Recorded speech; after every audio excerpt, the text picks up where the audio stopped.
Qala al-mu'allif rahimahullahu ta'ala wa nafa'ana Allah bi ulumihim. Rabbi zidna ilman nafi'an warzuqna fahman wasi'an wa amalan mutaqabbalan bi rahmatika ya arhamar rahimin. Bismillahirrahmanirrahim. Al-faslu as-sabi'u fi bayanil azkar. Faqad hadallahu az-zakirina biqaulihi ta'ala wazkurhu kama hadakum ila maratibi zikrikum wa qala an-nabiyyu sallallahu alaihi wasallam abdulu ma aqulu ana wa ma qalahu an-nabiyyuna man qabli la ilaha illallah. Wali kulli maqamin martabatun khassatun imma jahriyatun aw khafiyatun.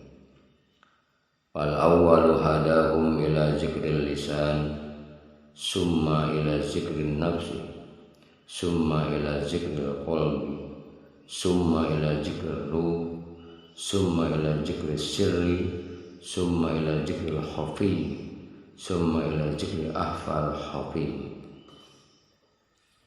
Tentang zikir, Allah subhanahu wa ta'ala telah memberi petunjuk kepada orang-orang berzikir dengan firman-Nya, dan berzikirlah dengan menyebut Allah sebagaimana Allah telah memberikan petunjuk kepada kalian. Al-Quran surat Al-Baqarah surat kedua ayat 194, yakni memberi petunjuk pada martabat-martabat zikir kalian.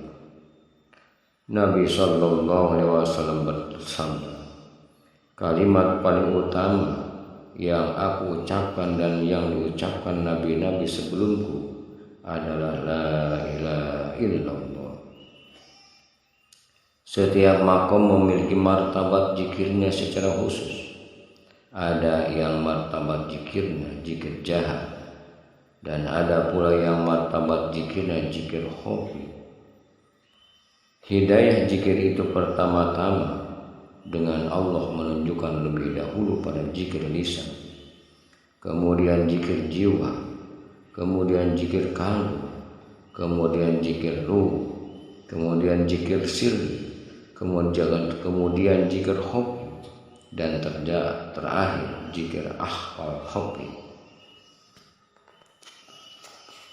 Fa'amma zikrul lisani faka'annahu bizalika yuzakkirul qalba ma nasiya min zikrillahi ta'ala.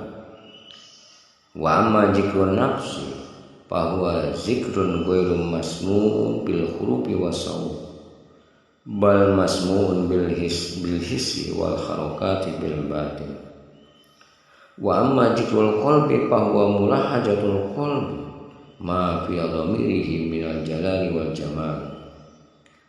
Wa amma natijatu zikri ruh fahuwa musyahadatun anwarin tazaliyah as-sifat. Wa amma zikru sirri fahuwa mukasafatul asrar ilahiyah.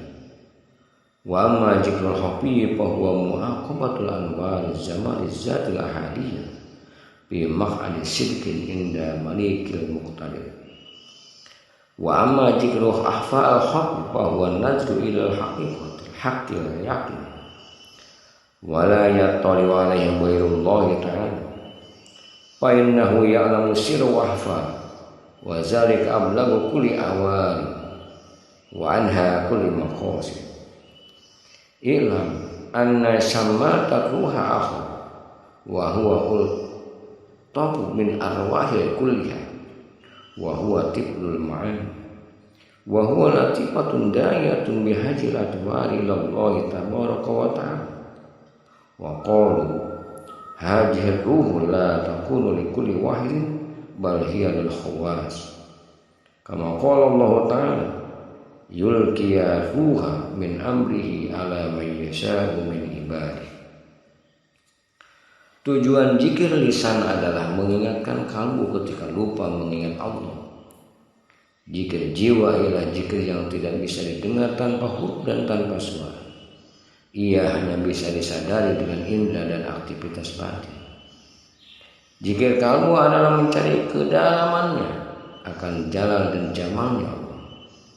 Sedangkan buah zikir ruh adalah untuk menyaksikan cahaya terzali sifat. Zikir siri ialah untuk membuka rahasia-rahasia ilahi.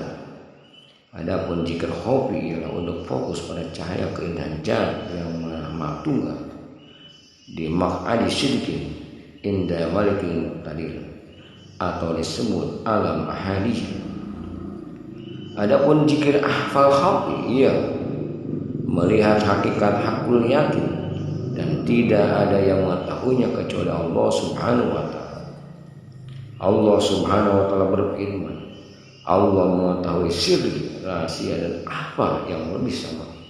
Surat Toha surat ke-20 ayat 2. Inilah alam yang paling puncak dan tujuan yang paling akhir. Ketahuilah bahwa ada roh lain yang lebih lembut daripada roh dari semua roh, yaitu anak makna atau tipul ma'ani. Ia adalah sesuatu yang halus lembut yang melalui segala potensi yang dimiliki roh mengajak kembali kepada Allah Subhanahu wa taala.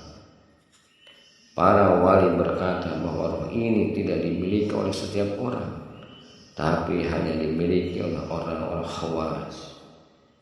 Sebagaimana disinggung dalam firman Allah Subhanahu wa taala, Allah menetapkan ruh atas perintahnya kepada siapa yang dikehendakinya di antara hamba-hambanya. Al-Quran surat Ghafir surat ke-40 ayat ke-15.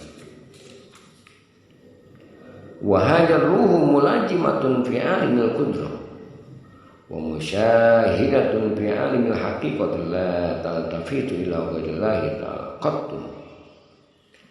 Kama qala Rasulullah sallallahu alaihi wasallam, ad-dunya haramun ala ahli al-akhirah wal akhiratu haramun ala ahli dunya wa huma haramani ala ahli Allah wa huwa tiblul ma'ani. Wa tariqul wusuli ila Allah ta'ala mutaba'atul jismi ala siratil mustaqim bi ahkami syari'atil lailan wa nahar. Wa dawamu zikrillahi ta'ala fardun qaimun ala talibina kama qala Allah ta'ala allazina yazkuruna Allah qiyaman wa qu'udan wa ala junubihim wa yatafakkarun. Roh ini selalu sadar di alam al-qudrah dan menyaksikan Zat di alam hakikat. Ia tidak berpaling kepada selain Allah Subhanahu wa taala sama sekali. Sebagaimana disinggung Rasulullah sallallahu alaihi wasallam dalam sabdanya, dunia haram mengingatnya bagi ahli akhirat, akhirat haram mengingatnya bagi ahli dunia, dunia dan akhirat haram mengingatnya bagi ahli Allah. Roh ini disebut tiblul ma'ani. Jalan untuk sampai kepada Allah Subhanahu wa taala adalah dengan menuntun jasa, mengikuti jalan lurus atau yang disebut siratal mustaqim, yakni dengan mematuhi semua hukum syariat baik siang maupun malam. Sedangkan dawam zikir dengan lirih maupun nyanyi adalah wajib bagi para pencari Allah Subhanahu wa taala. Sebagaimana disinggung dalam firman-Nya, orang-orang yang mengingat Allah dalam keadaan berdiri atau duduk atau dalam keadaan berbaring, dan mereka memikirkan tentang penciptaan langit dan bumi. Al-Quran surah Al-Imran surat ketiga ayat 191. Wallahu a'lam bishawab.